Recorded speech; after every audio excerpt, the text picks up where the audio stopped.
Yatse uyigarike igarame. Da yatse si oire dore niki. Ntabwo wari wakirebye.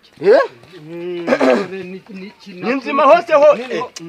Watumye ubundi pa tuyihorere. Tuyihorere uzagura imodoka. N'intego nafashe n'umuhigo ntakwiye gusubika. Mfite abaturanyi rata. Bahoraga bayikundeba nabi ngo barakize ejo hari uwaguze imitabi 2 z'ibijumba. Ngo yakize.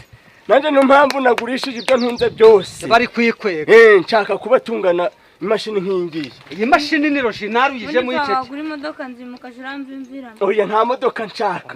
Nshaka nk'iki ngiki. Iki sinindi uzagitunga. Ariko abantu bose hanze bafite amamodoka. Ninde wasanga na si imashini. Sisi barimo kuguhenda kuguza menshi. Icyafuye wo. Mbo iragendaga. Jamure Suni ngaho.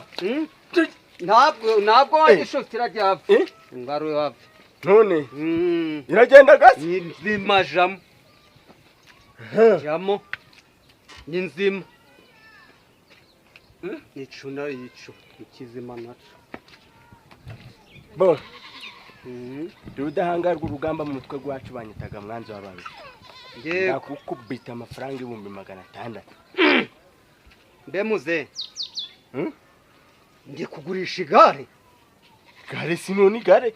Hega namenya ngo ubu ni ukazi. Nose ndi mwiduka ndi ku ruganda ndi gufuna ukuza. Menya. Ukona ko hose hagiye harajinjuka. Reba niki kintu. Oya, mashini yaje ni Nzima.